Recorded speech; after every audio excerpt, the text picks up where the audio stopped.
When we were trying to put this together, we were searching for video, audio, anything we could use to remember her. And we're having a hard time finding it. Until last week, if by chance I was digging around in the storage room up at my house where we store all the CLT stuff, and I found an ancient box full of VHS tapes. I couldn't believe it. It was like finding a gold mine in the basement. So I sat there and watched them all night till about 4:30 in the morning and picked out a bunch of good ones. It even surprised me because they go back before I even knew Barbara, and she's always been a warrior and had a way with getting along with everybody. There's a number of people here today who were at one point her opponents, but they all are here today because they were friends. So we're going to start today with the last video I looked at. At 4 o'clock in the morning, I said, I wish I saw this one first. I wouldn't have had to sit up all night. It was a documentary done by PBS, hosted by Chris Lang, and it covers Barbara's entire life up until the surtax repeal campaign. We're going to open the program up with the first half of that, and then we've got a number of distinguished speakers, and they'll come up and give a few words of their remembrances and interact with Barbara. So if we could start with the documentary. Thanks, Ed. Folks, it's going to take a minute or two to get this going, but the way we've set it up is, as Chip said, we're going to show a video, and then we're going to have a couple of people speak, and then another video, and a couple more people are going to come up and speak, and then another video. So we're going to intersperse it so that this thing will move along. As those of you who've gone to my Friday morning group meetings know, we like to have people in and out, and we've got some good people lined up that knew Barbara way back when, and in some of the debates, of course, and so this program should start in a minute or so. Image of a revolutionary. By November, I'll be ready to take on the whole world at once. She's a powerful force. Sophisticated communicator, the same way that Reagan As the governor of the Commonwealth, I have never liked the idea of anybody being able to tell me what to do. Barbara had the right issue with the right very people. simple answer. She was a That nobody. 2.5 was. Nothing. She showed down, didn't she? It is all our money. I never found anybody that I think was more right than Henry David Thoreau. You tell everyone to follow your drummer, no matter where it leads. This is the year Barbara Anderson graduated. No more the leader of just the most important tax revolt around here since the Boston Tea Party. In addition now, as the Republican Party fades out of sight in the democratic politics of Massachusetts, she's the opposition. She personifies the citizen movement of Massachusetts in the 80s, the cool militancy of the voting booth that somehow outlasted the hot participation politics of protest in the 60s and 70s. This is the pocketbook populism of Citizens for Limited Taxation, CLT, that made a rich marriage with business corporations that wanted their taxes cut too. Together they have brought the sometimes blunt instrument of referendum politics, plebiscite government, into the once insulated chambers that decide the getting and spending of state money. Tonight you'll see Barbara Anderson on her way to her latest victory with question 3. We're looking at a leader with a paradoxical phobia about leadership, including her own. But I think you'll also see a more striking coherence in this character, in this story, of one citizen's fight over purse strings and over respect. Barbara Anderson travels light, usually solo. Everywhere she goes this fall, in this case to see North Shore mayors and selectmen at the Marblehead Town Hall, she delivers good humor with an edge of resentment. I'm going to do what men usually do when they start a presentation, which is tell a story about a business lobbyist, someone who's still a business lobbyist, who was a business lobbyist during the Sargent administration. And the lobbyist was very exasperated. It's a true story. The lobbyist was very exasperated. He said, well, if you're not going to stop your spending, and if you're not going to raise taxes, what are you going to do? And Sargent said, I guess I'll just have to screw with the cities and towns. somehow Beacon Hill has the impression that it's their money, which they're nice enough to share with us if we go in and ask them really nicely, preferably on our knees for it. Every year having to go into Coax for money, which really belong to the taxpayers in our cities and towns in the first place. So what we're doing is trying to make some inroads into the power and the contempt that they feel for us, and when that changes, then maybe we have a chance toward fairness. In shifting battles, the constant theme is that politicians and government cannot be trusted to act for the people. We treat them with all kinds of reverence, and they get out and they do outrageous things, and they take our money, and we go in and beg them to please be nicer to us, and then they have total contempt for us. We in turn start to have contempt for them and lose our sense of awe. We just don't vote anymore, don't want anything to do with politicians, and then of course the whole system collapses eventually. In 1980, on Barbara Anderson's cue, the people acted for themselves, slapping a 2.5% limit on local property taxes that had been very nearly the highest in the country. I clearly remembered sitting on my front porch in Danville getting the latest notice of the property tax increase, and just sitting there in tears knowing that there went the monthly movie, there went, because we had put all our money in the house, we were trying to fix it up, Andy was working all these hours, and we were just newly married, and it really hurt to pay the property taxes, and nobody cared, and there were people opening those tax bills and sitting down and crying because they knew they were going to keep losing ground and never getting ahead, and it was going to get worse, and they had no control over it, and the politicians, and this is the important point, the politicians were laughing at them and taking advantage of them and treating them with utter contempt and not delivering services. They weren't getting the best education for their kids. The MBTA was a national disgrace. The roads weren't that great. And what were they getting for their money? Want to know what Proposition 2.5 means to the elderly? It means they can keep their homes and know that their property taxes can go down. Vote yes on question 2 and no on question 3. I was scared. I was frightfully scared. CLT would come and tell all the reasons why they felt that 2.5 was going to be good for Massachusetts, and we'd have people in the audience that were made up of policemen and school teachers and recreation leaders and human service agencies, all saying, what do you mean it's going to be good? We have a mayor that's going to have to close schools, lay off people. We tried to show people the other side of this simple-minded solution that 2.5 was, which is that without the property tax revenue under the peculiar legal structure in Massachusetts, there was no other way for cities and towns to get the funds to support local services. Barbara came in and said, no, these are not, it's not, taxes are too high, government is too big, and let's cut it. What the vote on 2.5 was we've had it, don't push us around anymore. And that is a message that carried the day ultimately by a 59 to 41% margin. They took a chance with the lives of an awful lot of individuals in this state. 2.5 forced communities to find ways of doing more with less.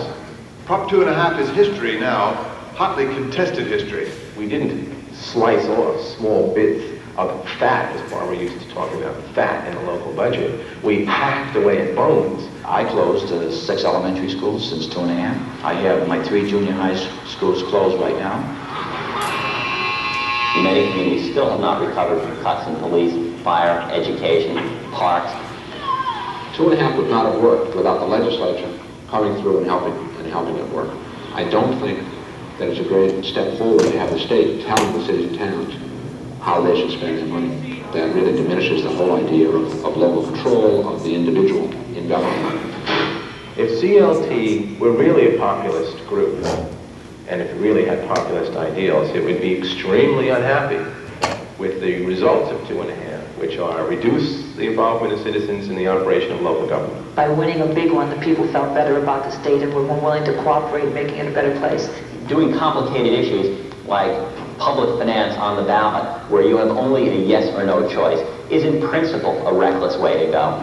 Barbara Anderson's rather carefree version is, when your convictions are solid, you can take chances. I had no idea what I was getting into. It came as a total surprise to me. I think Barbara, to some extent, oversimplifies. Some people have called her reckless. I just keep expecting everyone to cooperate as long as I've got this reasonable, friendly sort of proposition here.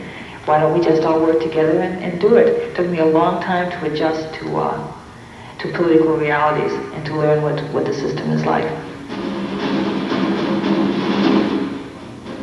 Her 1986 referendum campaign has echoes of Prop 2.5, but question 3 this year is a state tax cap, not a cut, but a break on the growth of state budgets. Her debating foil, Senator Dick Krause, has brought some props. And the present time Barb is quite right. The amount of money that's going into that jar, see if I can spill this all over the place, is above that line. Commonwealth is collecting, spending more money than is indicated by that line. And Barbara's telling us that we all go down to that line. The question is that a good idea? If this limit is put on at the state level, there is no way for the Commonwealth of Massachusetts and the local governments to meet the demands which are placed upon them. Good. Thank you very much. Ms. Anderson? Yes, Senator, you don't mind if I use your visuals here, do you? Okay, since this is just so neat, I can't resist doing it. Now, what the state likes to do is take some of your money for taxes, and they do that. They take a little bit here. And then, of course, the economy is strong and you're earning a lot of green stuff. Green stuff, that's great, Senator. So now they get to take a little bit more, and a little bit more, and a little bit more. I hope this jar's big enough, because if it isn't, we're going to go right over on the tablecloth. It's all gone. That's what they would do if they could, ladies and gentlemen. And all we are saying is, let's put a limit on how much they can take. Never mind whether it goes into the local jar or the state jar. It is all our money, and it is all our government. She's very willing to play in the rough and tumble of politics. She's frequently criticized and is just as frequently willing to criticize the opposition. It is tough to debate, Barbara, because it's an ever-changing target. Everybody's motives are impure except hers. And I don't know where she gets that moral, holier-than-thou, more righteous attitude. You know, well, that's a lie. She may not simply understand what you're saying. I would seriously suggest, Senator, that if we're going to debate throughout this campaign, and I think we are, that you're not even going to imply or suggest that I am at any point lying unless you have your data right behind you on the blackboard. All encounters with Barbara are much the same. She uses all the classic tools of the demagogue, the unproven allegation, the emotional, prejudicial appeal, the ad hominem attack. All complicated problems have simple solutions, and they're usually wrong. And she is a person who doesn't care whether they're right or wrong. But they always use this scare tactic. It is bizarre. It is not going to happen. They will threaten it, but there's a lot of people who feel that there's not enough control over where their taxes are going. In a vacuum of leadership, with nobody in high public office talking enough or effectively enough about that, she shines as a star. She's a sophisticated communicator, in much the same way that perhaps President Reagan is. He can simplify an issue and communicate an issue very well. And she does that. She can simplify and communicate it very well. He seems not to be concerned about the complexities, and I think she's not. She doesn't know what she's talking about in terms of specifics. She does know what she's talking about politically in terms of appeal to people's visceral concerns and needs. And that way, she's a good politician. Barbara likes the public and likes the power. Barbara is on the issue. Thank you. It was fun. You grow on it. You know, you have a momentary, you rest, and then you just get really up for it, and you just keep going and going, and you just get more and more energy. Like exercising. It's like exercise. The more you exercise, the more up to it you are. So by November, I'll be ready to take on the whole world at once. She likes to get out in the public and to make sure that nobody obscures her from public view. I can see myself. Barbara has a strategy and a set of tactics that pretty much get her the attention that she wants and needs, and so she continues to proceed in that fashion. I'm sorry. Fact. WCVB. I find Barbara to be rather unsure of herself, always wondering how she's perceived. Not at all the self-confident, determined, activist leader that she projects through the media to the public. People are always saying, okay, well, Barbara's saying this, but what does she really want?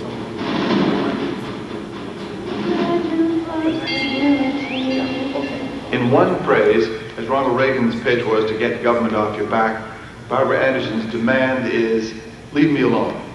Her favorite Emerson essay, Self-Reliance, defines the role that she plays on the political stage and at home. She's an independent woman who has pictured herself since childhood fending off manipulation at every level. As a schoolgirl, she never wanted anybody dictating how to look or how to act. If I want to wear the blue skirt, I'll wear the blue skirt. Why are you telling me I have to wear something else? Why do I have to sit still in school if I want to get up and move around? Why do I have to go to church, or why do I have to read this book? I just have never liked anyone telling me. I don't like the idea that anyone knows better than I do what's best for me. What a waste to have a taste of things that can't be mine.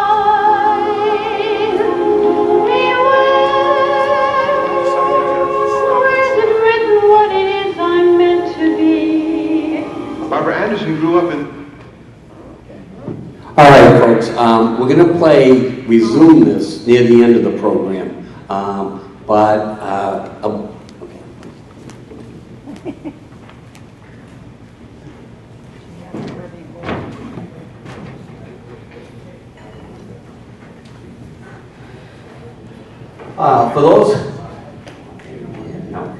For those who don't know me, I'm the other Chip, the rotund one, and you've got the Chip Ford here. We've got a pretty good program, and this is just the beginning. You'll see the last 20 minutes of this near the end of the program. I was going to start off by asking for a moment of silence, but the last thing associated with Barbara Anderson is silence, so I'm not going to have that. Just a couple of comments before I introduce our first couple of speakers. I worked with Barbara for 37 years and at CLT, and we used to joke about the fact that I actually outlasted about two of her husbands. We had a longer working relationship than a lot of people had marriages. But working with Barbara was like working with a focused hurricane. I mean, she just would get on an issue and we would ride it to victory. And most of the times we did ride it to victory if you looked at the results in the ballot questions. One thing people forget though is a lot of times we made as many enemies among the Republicans as we did among the liberals and the Democrats. And I remember one time we went after the Weld administration because when they first came in they wanted to increase fees. So we criticized them on that. And we went after a Republican state senator one time who wanted to exempt the Prop 2.5 limit for the cost of gypsy moth infestation, which we had in 1982 or 83. They wanted to exempt that. So we went after him for that. And so I said to her one time, we were sitting around the office, and I said, you know, Barbara, let's face it, when the revolution comes, we're going to be lined up before a firing squad by both sides. And she said, you know, Chip, that would prove we were right. So, having said that, I might come up with a couple of other stories, but right now I want to introduce our first speaker. And each speaker, I told them, you're getting 5 minutes, maybe a little more, because we'll go through a couple of speakers in video, and then a couple more speakers and so on. First speaker, Ted Temple. Ted Temple. Ted Tripp. I'll see you in a moment here. Ted Tripp is head leader of the Merrimack Valley Tea Party, North Andover Taxpayers Association. Mr. Tripp has been with us for well over 20 years. Ted, you got the floor.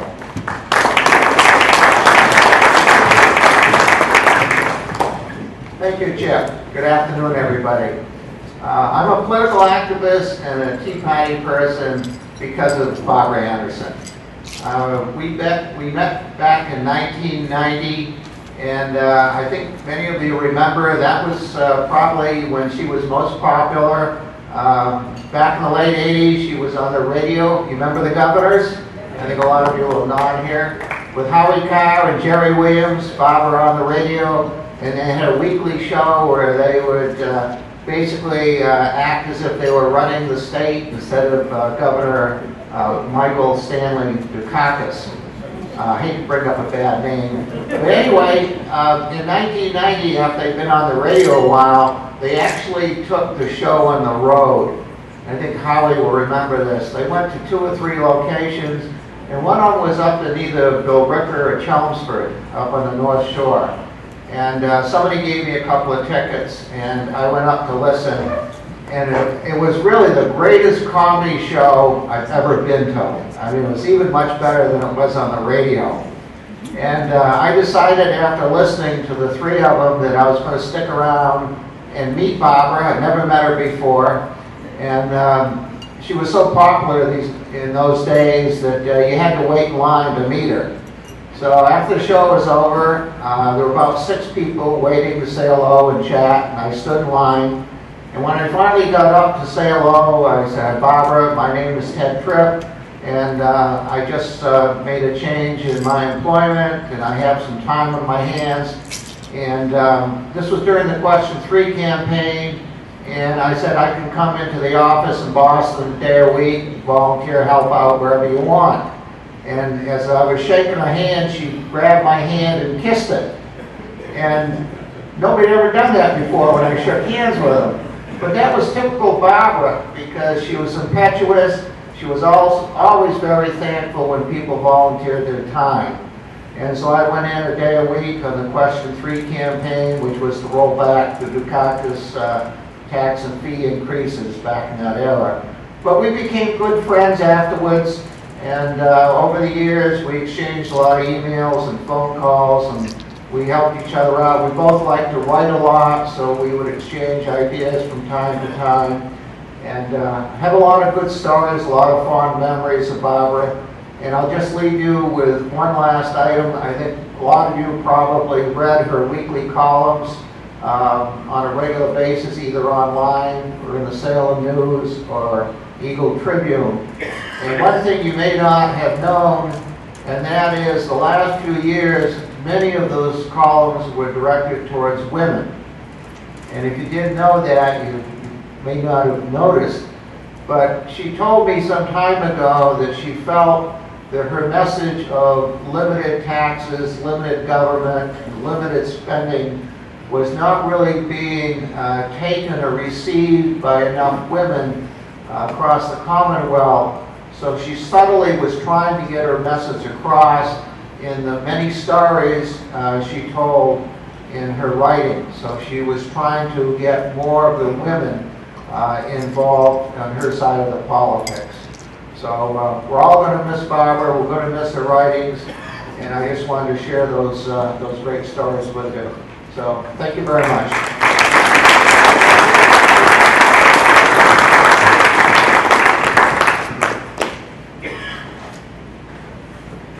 Okay, next up is someone who you remember from years ago when he did a great job on 5 on 5.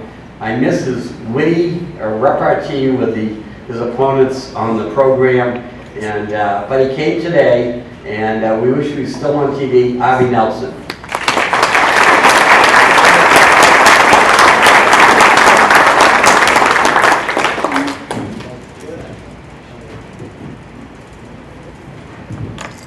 Barbara was my closest political friend for more than a third of a century. We shared a libertarian philosophy, which some of you may have noticed is not the majority viewpoint in this state. We had countless conversations, long conversations, about everything from politics and philosophy to grammar.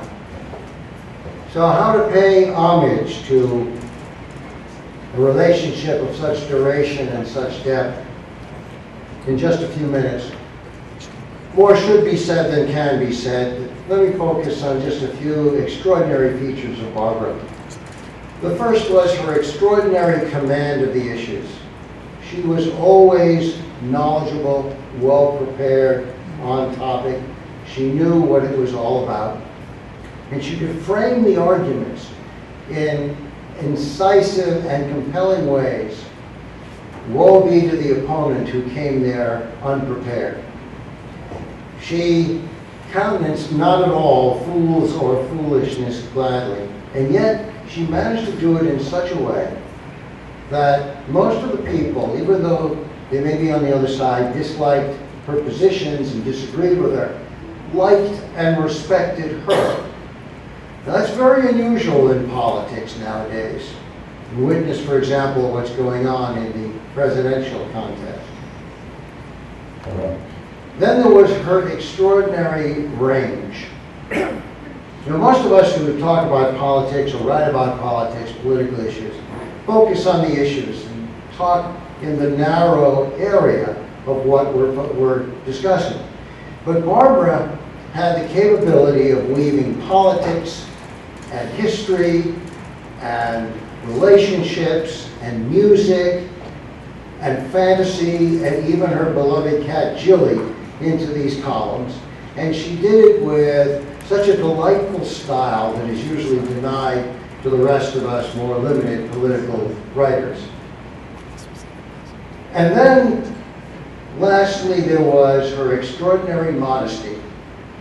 There was a reference earlier on by somebody on the video about that everybody's motives were impure except for Barbara's. She achieved a high status and recognition in this state, even holding a minority viewpoint. And it was forever being suggested that she should run for higher office, run for Congress, even be put on the gubernatorial ticket, and she eschewed all of that. She wouldn't take it for a moment, and the reason why she always maintained it was not about her, it was about the causes that she believed in, the ideology and the ideas she was fighting for. And that too is of high, unusual value in politics, since most people in public life are only too eager to self-aggrandize, self-promote, self-advertise, self-advance. Her last column, written as she knew the end was coming, to be published after her death, and it was published. If you haven't read it, I recommend that you do. It is an extraordinary piece of political writing. She knew that one journey was coming to an end, and she speculated, even perhaps fantasized about another journey yet to begin. The column begins with a quote, "Second star to the right and straight on till morning." These are the fictionalized directions to Neverland.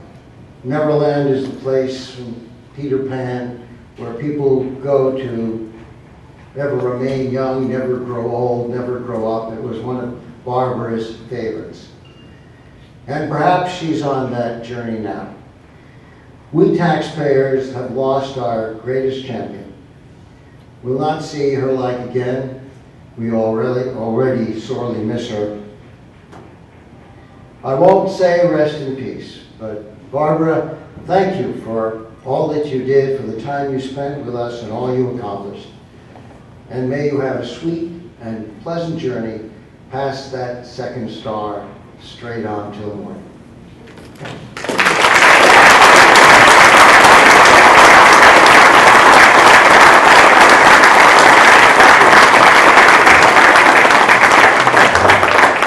Okay, Patrick Humphreys has a video of Barbara giving a speech at a Tea Party rally in 2014, right, Patrick? Yes. And you're going to show that right now. Yes.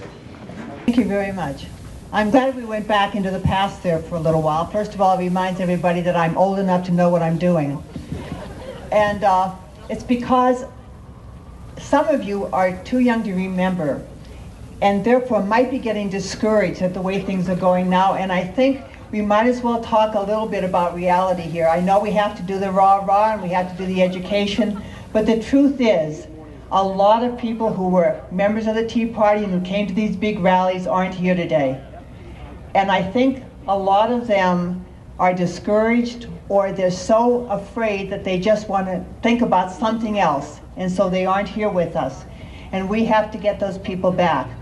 And one way to do that is to remind people that it's important to remember that when times are like these, there have always been times like these. I remember 1980, right after I'd gone to work for Citizens for Limited Taxation, Jimmy Carter years, double-digit inflation, interest rates, misery index, gas prices out of control. And some people, I'm not going to name names, but I know one woman who was keeping SpaghettiOs under the bed so she could feed her teenage son when the whole system collapsed. That was the mindset back then, and I know it sounds familiar to people perhaps today. When we moved from Danvers to Marblehead, it was very hard to move all those cans of SpaghettiOs, which we eventually ate. But in 1980, when things were at their worst and everyone was thinking it was pretty much the end of America as we know it, in November 4th, 1980, two things happened. Governor Reagan, Ronald Reagan, became the President of the United States. And that same night, we were down the street at one of the hotels waiting for the returns to come in on Proposition 2.5. At that time, property taxes in Massachusetts were the highest in the world. And on November 4th, Ronald Reagan won, we won, everything turned around. The next few years were years of prosperity and tax limitation and power to the people, and everyone forgot about the misery index of 1979. That was one of the most exciting evenings of my political life. The next most exciting event of my political life happened in 2007-8. Again, things were looking bad, things are starting to fall apart, and this thing called the Tea Party came along. Now, under the layers I've been trying to keep warming is my original Tea Party t-shirt that I got on one of the earliest events that I wear a lot. And I thought, well, we as Citizens for Limited Taxation, we were aware of the Tea Party because we've been Tea Partiers since the beginning. We used to go down to the harbor with a whole bunch of different people every year. Newt Gingrich was there with us one year. Grover Norquist from Americans for Tax Return. We all were down there throwing the tea in the harbor. Bill Weld, Paul Salucci. Everyone was always down there throwing tea into the harbor. Thank heavens that got old. We're not doing that today. But the concept was there for us all along. We were Tea Partiers back then. But by the early 2000s, it was getting pretty lonely out there as taxpayer activists. And suddenly the Tea Party came along. And I don't know what you all like to call yourselves, patriots, constitutionalists. We called you reinforcements. It was like being at the Alamo. And you know what it was like at the Alamo, and help wasn't coming, and Davy Crockett, they were all going to die. But just imagine if someone up on the fort had said, look, here comes the Tea Party. And that's how we felt, finding reinforcements, and it was so exciting for a few years. And the Tea Party was there to fight with us and for us, and we are very grateful to all of you, even those of you who just became active in politics at that time. There are a lot of people here who are Citizens for Limited Taxation members, and you know everything you need to know about politics, but the Tea Party was there to learn and become part of us, and we are very grateful to that. I'm not here really so much to give information about taxes. The one wonderful thing about Citizens for Limited Taxation, as opposed to, say, the Republican Party, is we are unified on our issue. Every single member of Citizens for Limited Taxation believes in limited taxation. Otherwise, why would they join us? All the Republicans I know believe in limited taxation. Every Tea Partier I know believes in limited taxation. We don't fight among ourselves about our issue because our issue is a solid center for everything that everyone else is doing. Because while taxes are a problem, monetarily problem, and money that we don't get to spend ourselves, the real thing about taxes, as other speakers have said here today, is taxes are the power that make government big. And the bigger they get, the more of a problem they are for us. So we limit taxes not so much to keep our own money, but to keep them from getting too much power.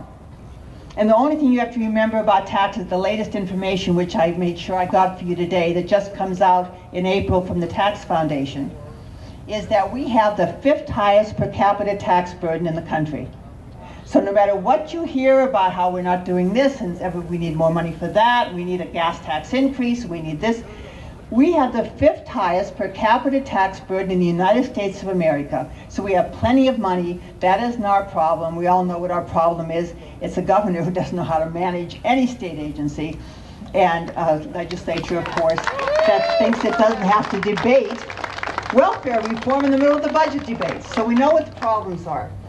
Now that I've gotten out the information, and then you need anything else about taxes, go to our website, Citizens for Limited Taxation, just Google it, and you can catch up on anything that's going on in the state relative to taxes, and everything's relative to taxes.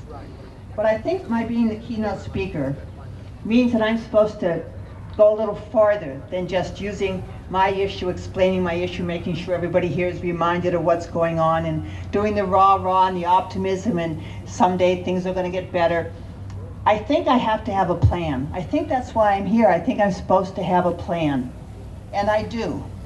And I want everyone from all these different groups that have been speaking today to focus on this, because it's a plan for all of us. It's called the undecided voter. Now, I've been paying close attention to what's been going on the last couple of years, saying what's different now, what really isn't working, that worked for us back with Prop 2.5 and in 2000 when we did the income tax rollback. What worked for us is people were paying attention. Back in 1980, when we did Proposition 2.5, there was conservative talk radio from early in the morning till late at night and on weekends. There were 4 major talk radio stations in Boston, statewide stations.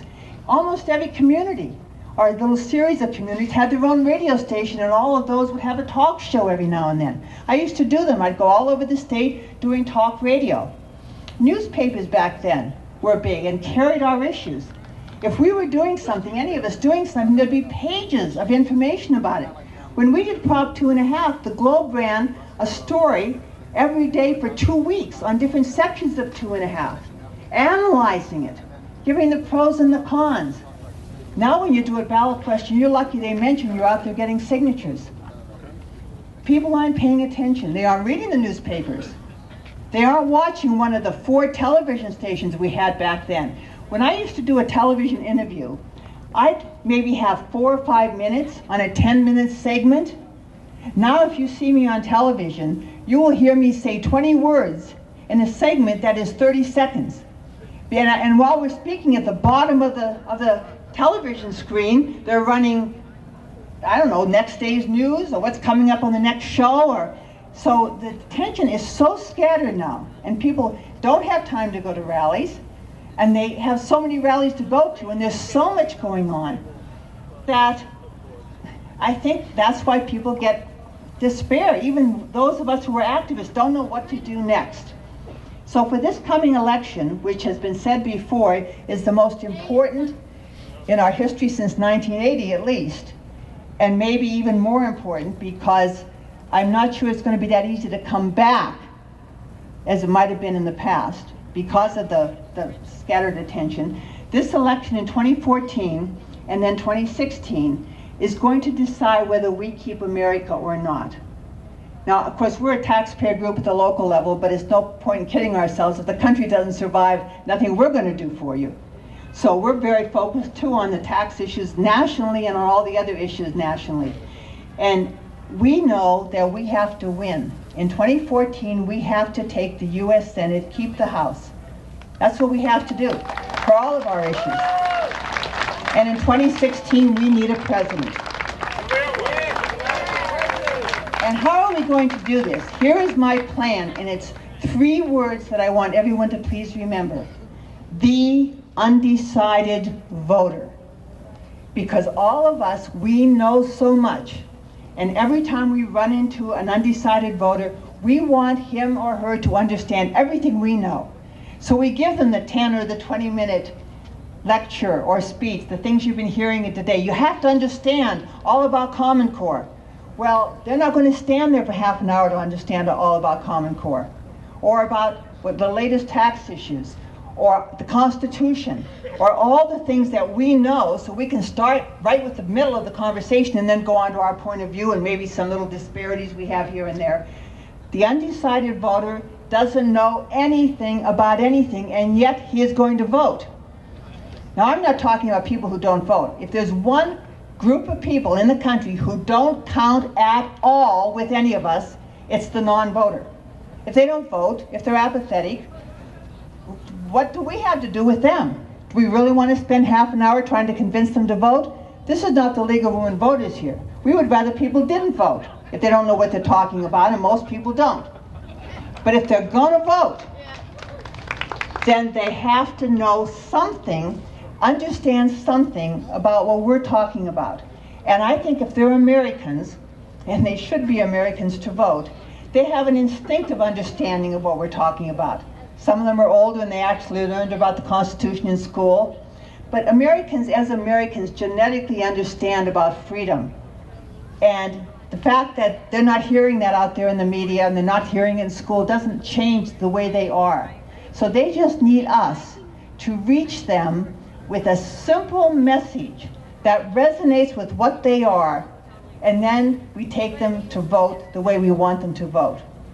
So every one of us, when we're talking about our issues or our candidates, have to have in our mind not the other people in our organizations who know everything we know, or other political activists who quickly understand what we know.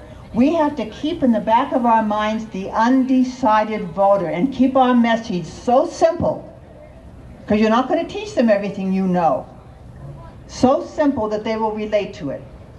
And I'm listening to the speeches here today and I'm thinking, okay, take Common Core. I listened to a presentation on Common Core for a couple of hours, at several different places before I understood the problem. And when I understood it, it was perfectly clear to me. And it's one sentence. You're going to turn education over to who? The federal government? The ones who did Obamacare? And that's it. That's all we can really do in the minute we're going to have with that voter. When we did Proposition 2.5, here was the message. Property taxes are too high and we're going to fix them. That's it. I went out there and said that over and over and over again for the 4 months of the campaign. Property taxes are too high and we're going to fix them. When we did the income tax roll back in 2000, we didn't talk about the complexity of the tax code and how it affects the working environment and business and that. All we said was the legislature and governor, last governor, Dukakis, promised that the income tax increase would be temporary. It has been 12 years, and we still are paying that income tax. We called our campaign a promise to keep, and that's what we focused on. Focus is what we have to have. We can't educate the entire population. Even back when they were paying attention and we had 3 television stations and 40 different talk shows, we couldn't educate everybody. Certainly can't do it now. We have to find the one sentence, the one thing that resonates with them, that everyone can understand, and go out there and say it. And I think today the Tea Party came up with it. If you like your freedom, you can keep your freedom if you fight for it. Because you notice all the speakers here today, most of them were using some variation on that. If you like your borders, you should keep your borders. And that phrase that comes from the biggest mistake made by President Obama, lying to us about if we could keep our health care, if we liked it, we could keep it. We can all use that over and over again to make our message clear and get all the people in the country who have heard that one message, if you like your health care, you can keep your health care. Get those people to relate that message to what our message is, so that they see us all as one unity of somebody who wants to keep America the way America is supposed to be. And the Tea Party is going to lead on that. Citizens for Limited Taxation will be right there, as we always have been, and so will all of your groups and all of you. So thank you very much for coming today. I'm speaking of none other than Jim Browdy and Marjorie Egan. And would you come up and say a few words? Jim, you might have noticed, he came in through the back door under unarmed guard, so we still let him in.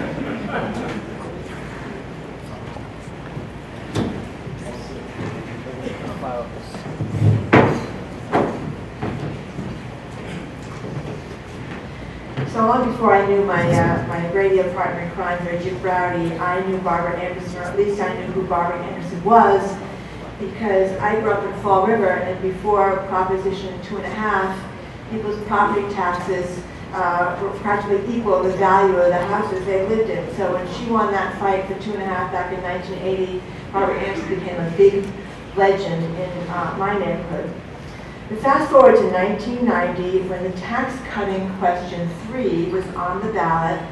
On one side was my hero, Barbara, straight shooter, hot ticket. You know, she warned that when you gave these fat cat Statehouse hacks a dime, they'd steal $1 or $2, or maybe they'd steal $10 million. The other side was Jim over here. He was an Ivy League educated union lawyer out of New York City who's never seen a tax or a mandate that he doesn't fall in love with immediately. But they had this very clever slogan on his side. I'm sure you all remember it. Question 3, it goes too far. And a lot of us wondered whether it did. So back in 1990, I was a columnist of the Boston Herald, and I thought I'd talk to both Barbara and Jim to figure out whose shtick was close to the truth here. And there was Jim, you know, the self-proclaimed virtuecrat, claiming he represented the forces of goodness and light. And there was Barbara, the housewife turned anti-tax goddess, who Jim said represented all the forces of darkness and evil and greed. But it got kind of confusing because on Jim's side, the goodness and light side, there was probably the grimmest, glummest politician I can remember in history. That would be kind of a force of darkness himself, John Silber, who wanted to be governor. Remember him? He was on Jim's side. And on Barbara's side was the other would-be governor, this really bright and light guy named Bill Weld, who was the darling of the gay rights set and the Greenpeace set. Bill Weld was with Barbara. Jim claimed, though, that he didn't just have the pinky ring union leaders on his side in his battle in question 3, but he had these average working families, the ones that could see past the poison politics that Barbara was spreading across the land. And Jim also had this really cool, or at least he thought it was cool, his question 3 rap song that he played for everybody. It's for the children, he would say. When someone tells you, Barbara Anderson told me, that it's for the children, always remember that's the last refuge of scoundrels. Because on her side were those children's mothers and fathers, the working stiffs and the union rank and file people that were leaking her all these great tales about waste, fraud, and corruption up on Beacon Hill, and all these sweetheart deals and these patronage rip-offs. Jim, she pointed out, he was bankrolled by the holier-than-thou set, the liberal bourgeois establishment over from Amherst and Cambridge. She said it was all about class. That Jim's uppity ilk just couldn't bear all those CLT people, unwashed, unschooled, just, you know, kind of beneath that Brattle Street set. And just look at Jim, she said, exuding that bleeding heart cred, running around in those rumpled, stained blue blazers he always wear. Always used to wear, actually, he still does kind of wear. But she said, can't you just see Jim sneaking off to Crate and Barrel at the mall at Chestnut Hill, driving one of those Volvos with the Save the Whale stickers on the back? And you know, Barbara, we just seen her today. I mean, she was always kind of funky. She used to wear earth tones all the time, corduroys. I remember she had these buckskin boots, and occasionally she wore one of those crystals around her neck.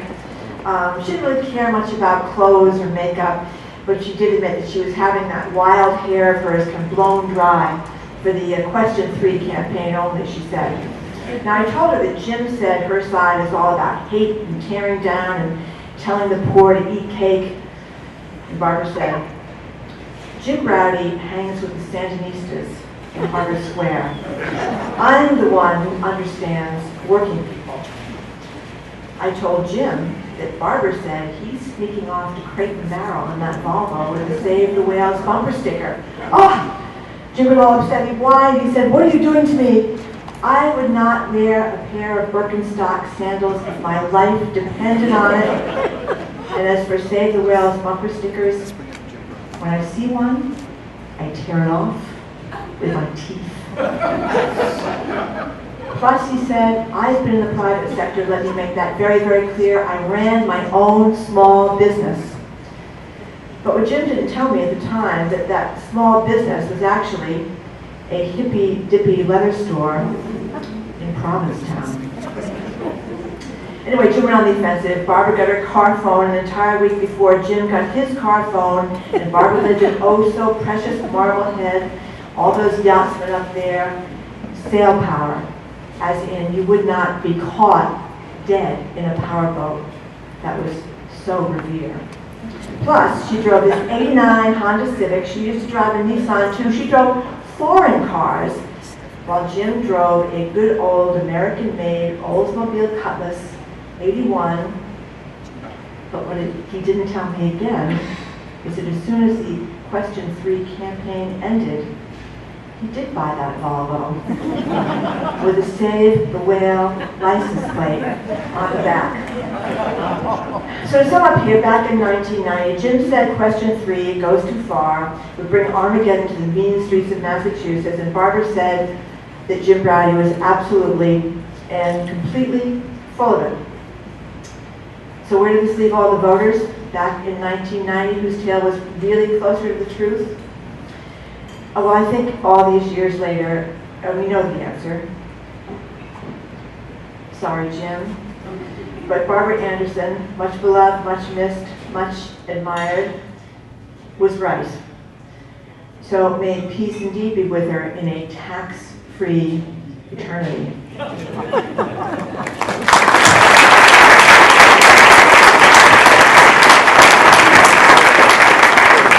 That was the worst column I've ever heard, by the way. That was brutal.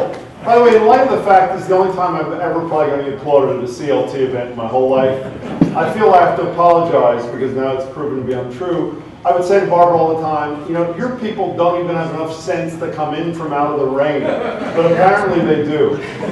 This is the oddest thing ever, not because I'm here with you, but because Barbara is not here.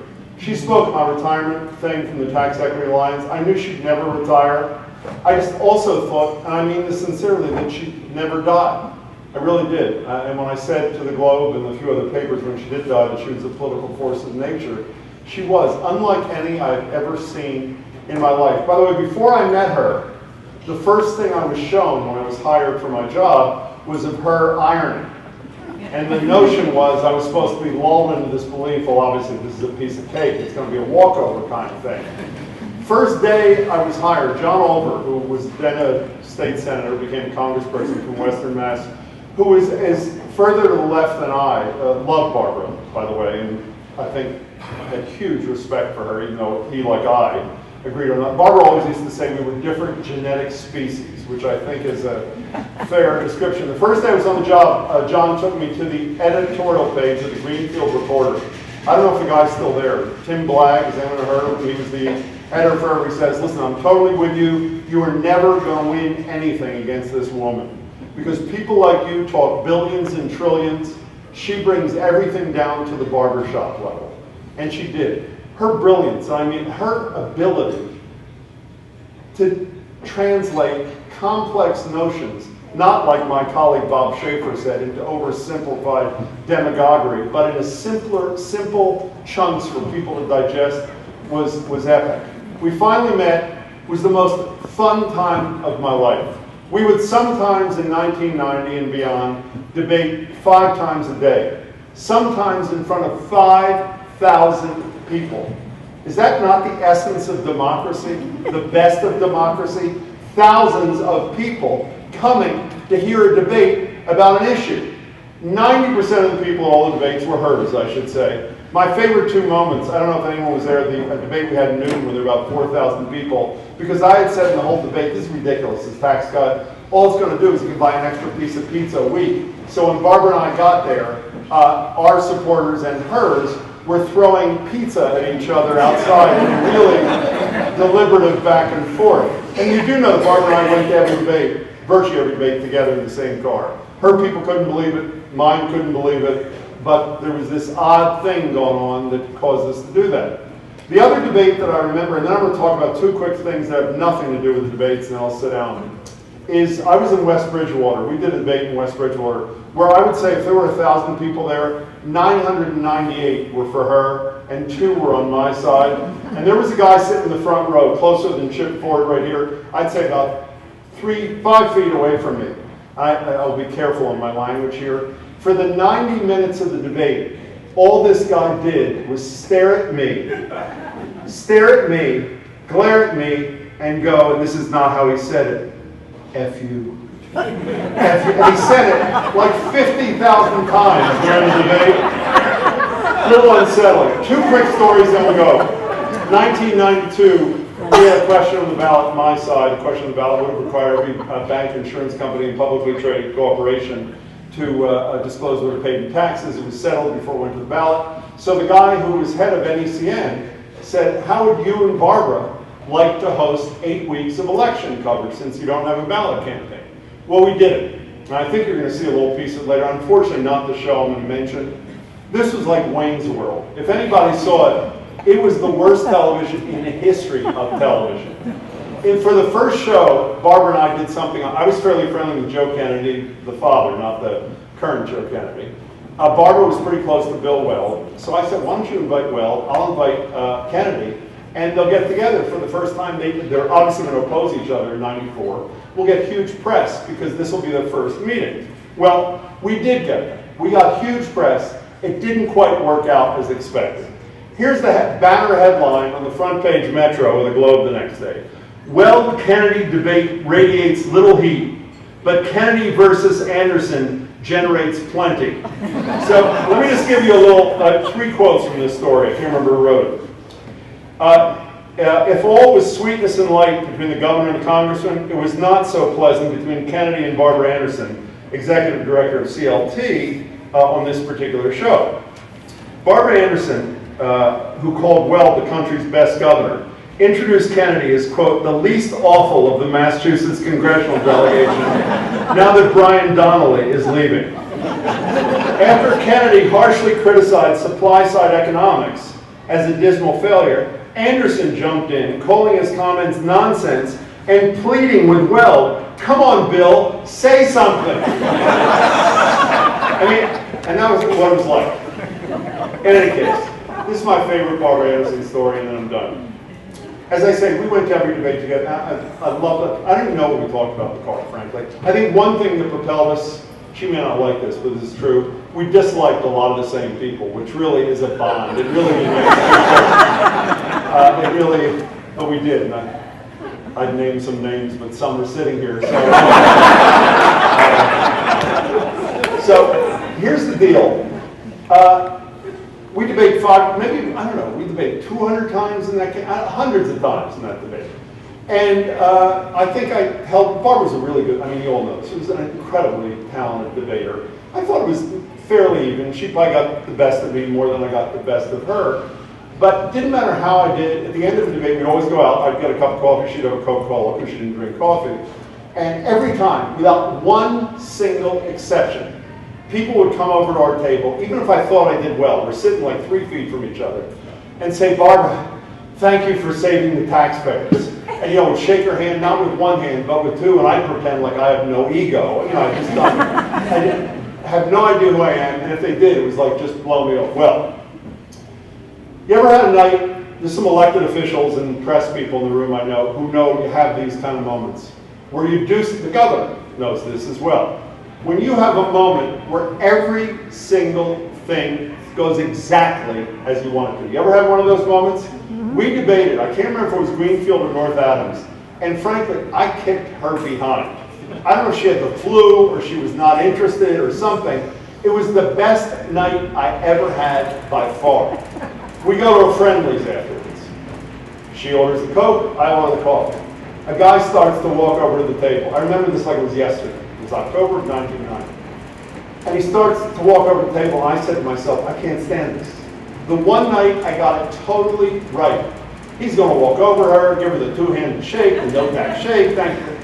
Much to my amazement, he walks over to me.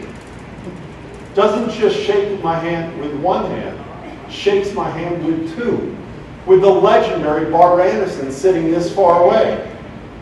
And he says, I want to thank you for what you do, sir. And I said, well, it's nothing, really, but thank you, I appreciate it. He says, no, I couldn't do what you do. I said, that is so kind. He says, any husband that allows his wife Barbara to save the taxpayers in Massachusetts is my kind of guy.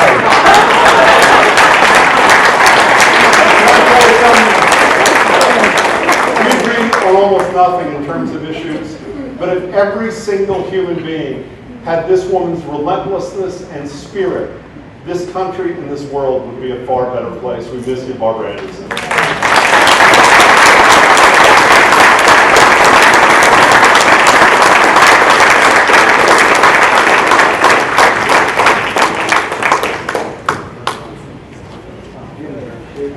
Thanks, Jim. Barbara one time said to me, how can someone so intelligent be a liberal? Just couldn't figure that out. All right, we're going to show another video and then go to a couple more speakers.